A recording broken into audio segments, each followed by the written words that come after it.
Ehlers-Danlos syndromes, Wikipedia audio.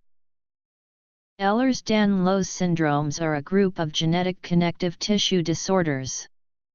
Symptoms may include loose joints, stretchy skin, and abnormal scar formation. These can be noticed at birth or in early childhood. Complications may include aortic dissection, joint dislocations, scoliosis, chronic pain, or early osteoarthritis. EDSs are due to a mutation in one of more than a dozen different genes.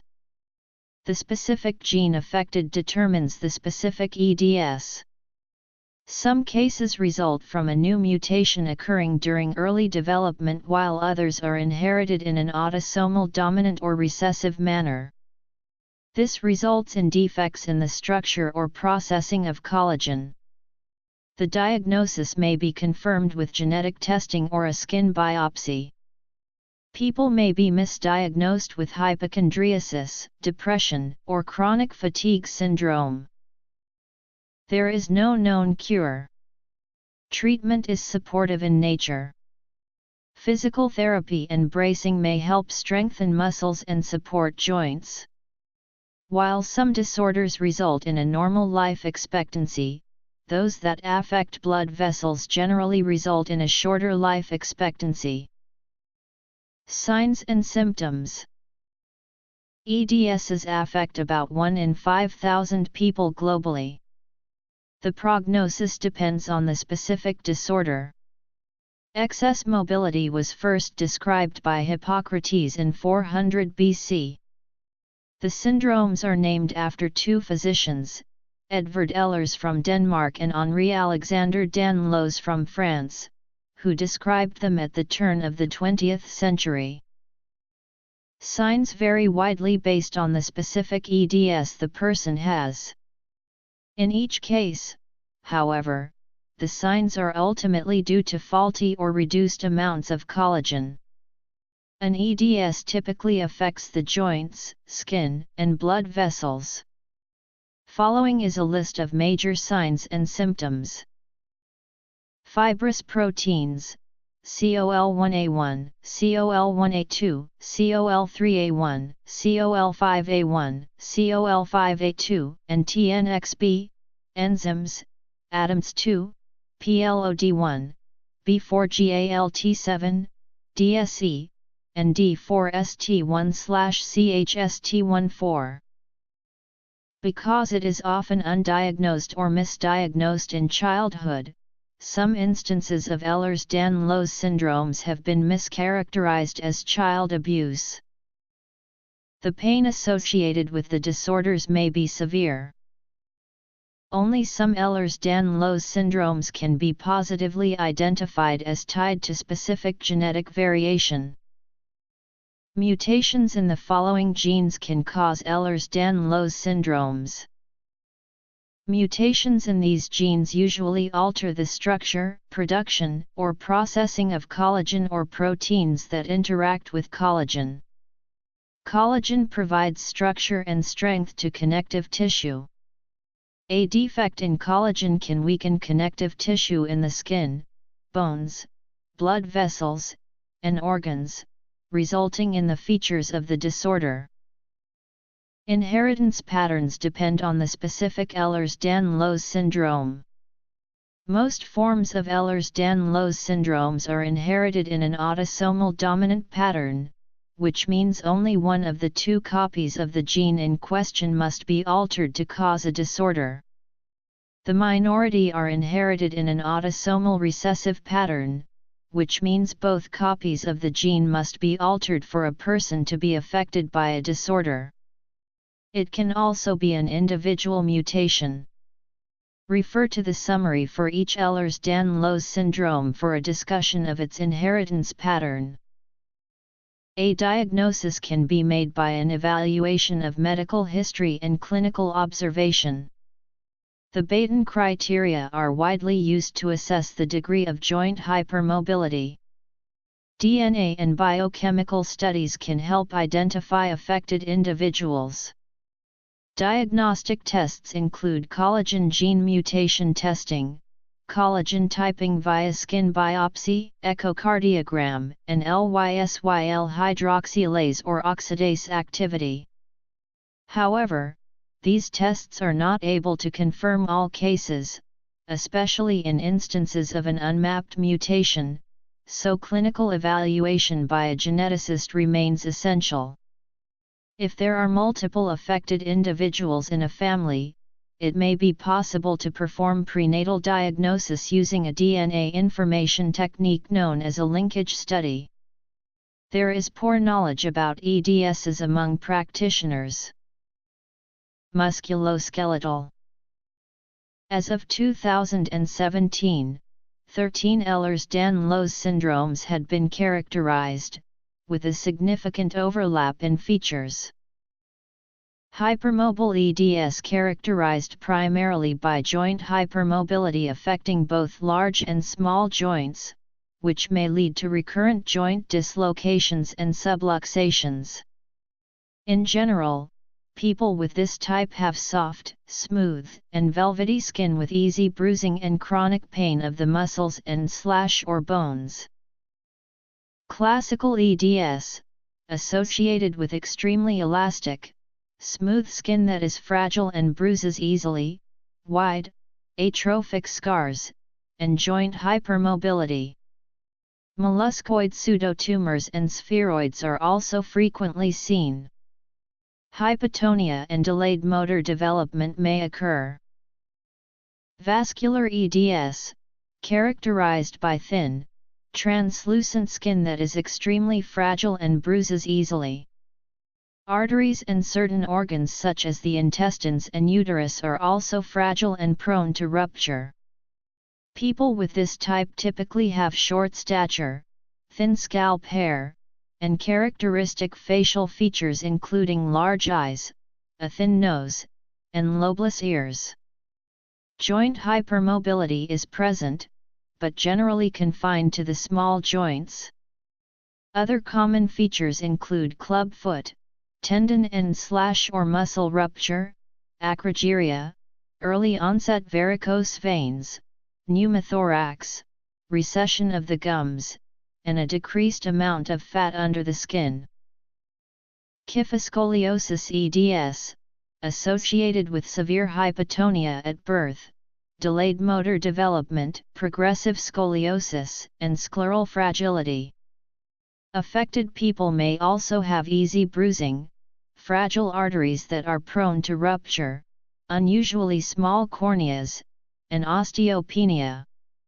Other common features include a marfanoid habitus, which is characterized by long, slender fingers, unusually long limbs, and a sunken chest or protruding chest. Arthrochalasia EDS, characterized by severe joint hypermobility and congenital hip dislocation. Other common features include fragile, elastic skin with easy bruising, hypotonia, kyphoscoliosis, and mild osteopenia. Dermatosparaxis EDS, associated with extremely fragile skin leading to severe bruising and scarring, saggy, redundant skin, especially on the face, and hernias. Brittle cornea syndrome characterized by thin cornea, early onset progressive keratoglobus, and blue sclerae. Skin. Cardiovascular. Classical-like EDS characterized by skin hyperextensibility with velvety skin texture and absence of atrophic scarring, generalized joint hypermobility with or without recurrent dislocations, and easily bruised skin or spontaneous ecchymosis. Other manifestations. Genetics. Diagnosis. Classification. Differential diagnosis. Spondylodysplastic EDS characterized by short stature, muscle hypotonia, and bowing of limbs. Musculocontractural EDS characterized by congenital multiple contractures, characteristically adduction-flexion contractures and/or talipes equinovarus, characteristic craniofacial features, which are evident at birth or in early infancy, and skin features such as skin hyperextensibility, easy bruisability, skin fragility with atrophic scars, increased palmar wrinkling. Myopathic EDS characterized by congenital muscle hypotonia, and/or muscle atrophy, that improves with age, proximal joint contractures, and hypermobility of distal joints. Management. Periodontal EDS characterized by severe and intractable periodontitis of early onset, lack of attached gingiva, pretibial plaques, and family history of a first-degree relative who meets clinical criteria. Cardiac valvular EDS characterized by severe progressive cardiac valvular problems, skin problems, and joint hypermobility. Several disorders share some characteristics with EDSs. For example, in cutis laxa the skin is loose, hanging, and wrinkled. In an EDS, the skin can be pulled away from the body but is elastic and returns to normal when let go. In Marfan syndrome, the joints are very mobile and similar cardiovascular complications occur. People with an EDS tend to have a Marfanoid appearance. However, physical appearance and features in several EDSs also have characteristics including short stature, large eyes, and the appearance of a small mouth and chin, due to a small palate. The palate can have a high arch, causing dental crowding. Blood vessels can sometimes be easily seen through translucent skin, especially on the chest. The genetic connective tissue disorder, Louis-Dietz syndrome, also has symptoms that overlap with EDSs. In the past, Menkes disease, a copper metabolism disorder, was thought to be an EDS. It is not uncommon for patients to be misdiagnosed with fibromyalgia, bleeding disorders or other disorders that can mimic EDS symptoms. Because of these similar disorders and complications that can arise from an unmonitored case of an EDS, a correct diagnosis is important. Pseudoxanthoma elasticum is worth consideration in diagnosis. No cure is known for Ehlers-Danlos syndromes. Treatment is supportive. Close monitoring of the cardiovascular system, physiotherapy, occupational therapy, and orthopedic instruments may be helpful. This can help with stabilizing the joints and preventing injury. Orthopedic instruments are helpful for the prevention of further joint damage, especially for long distances, although it is advised that individuals not become dependent on them until other mobility options have been exhausted. Patients should avoid activities that cause the joint to lock or overextend. A physician may prescribe casting to stabilize joints. Physicians may refer a patient to an orthotist for orthotic treatment. Physicians may also consult a physical and/or occupational therapist to help strengthen muscles and to teach people how to properly use and preserve their joints. Aquatic therapy promotes muscular development and coordination. With manual therapy, the joint is gently mobilized within the range of motion and/or manipulations. If conservative therapy is not helpful, surgical joint repair may be necessary. Medication to decrease pain or manage cardiac, digestive, or other related conditions may be prescribed.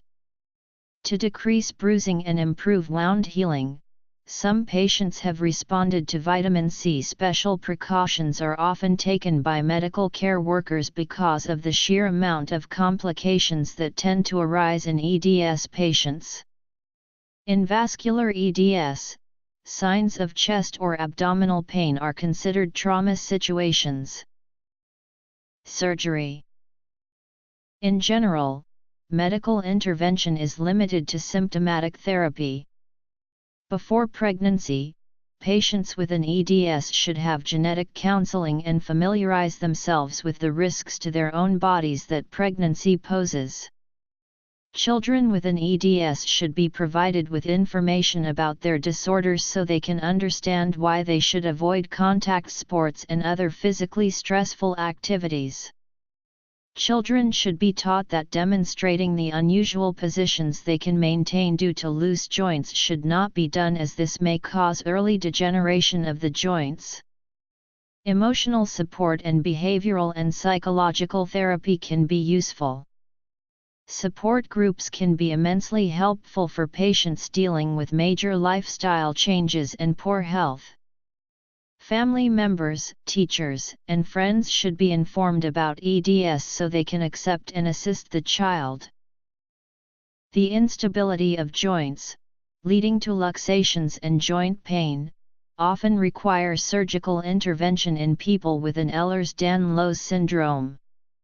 Instability of almost all joints can happen but appear most often in the lower and upper extremities, with the wrist, fingers, shoulder, knee, hip, and ankle being most common. Prognosis. Common surgical procedures are joint debridement, tendon replacements, capsularaphy, and arthroplasty. Studies have shown that after surgery, degree of stabilization, pain reduction, and patient satisfaction can improve, but surgery does not guarantee an optimal result. Patients and surgeons report being dissatisfied with the results. Consensus is that conservative treatment is more effective than surgery, particularly since patients have extra risks of surgical complications due to the disease. 3 basic surgical problems arise due to an EDS. The strength of the tissues is decreased, which makes the tissue less suitable for surgery. The fragility of the blood vessels can cause problems during surgery, and wound healing is often delayed or incomplete. If considering surgical intervention, it would be prudent to seek care from a surgeon with extensive knowledge and experience in treating people with an EDS and joint hypermobility issues. Studies have shown that local anesthetics, arterial catheters, and central venous catheters cause a higher risk in hematoma formation in people with an Ehlers-Danlos syndrome. People with an Ehlers-Danlos syndrome also show a resistance to local anesthetics. Resistance to xylocaine and bupivacaine is not uncommon, and carbocaine tends to work better in people with an EDS. Special recommendations for anesthesia in people with an EDS are prepared by orphan anesthesia and deal with all aspects of anesthesia for people with an EDS. Detailed recommendations for anesthesia and perioperative care of people with an EDS should be used to improve safety. Epidemiology. Society and culture. Other species. Surgery in people with an Ehlers-Danlos syndrome requires careful tissue handling and a longer immobilization afterward. The outlook for individuals with an EDS depends on the specific EDS they have. Symptoms vary in severity, even in the same disorder, and the frequency of complications varies. Some people have negligible symptoms while others are severely restricted in daily life. Extreme joint instability, chronic musculoskeletal pain, degenerative joint disease, frequent injuries, and spinal deformities may limit mobility. Severe spinal deformities may affect breathing. In the case of extreme joint instability, dislocations may result from simple tasks such as rolling over in bed or turning a doorknob. Secondary conditions such as autonomic dysfunction or cardiovascular problems, occurring in any type, can affect prognosis and quality of life. Severe mobility-related disability is seen more often in hypermobile EDS than in classical EDS or vascular EDS. Although all EDSs are potentially life-threatening, the majority of patients have normal lifespan. However, those with blood vessel fragility have a high risk of fatal complications.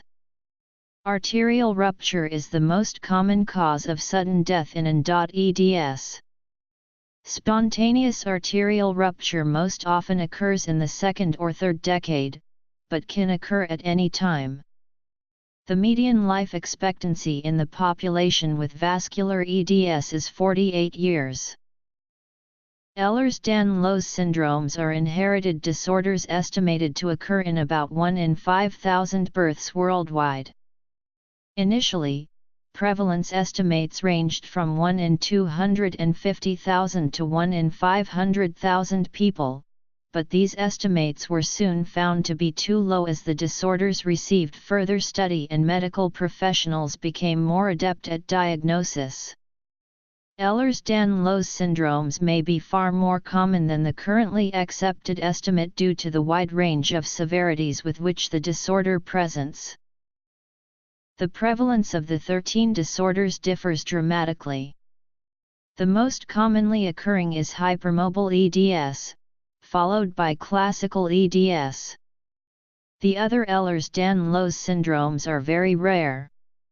For example, fewer than 10 infants and children with dermatitis sparaxis EDS have been described worldwide. Some Ehlers-Danlos syndromes are more common in Ashkenazi Jews.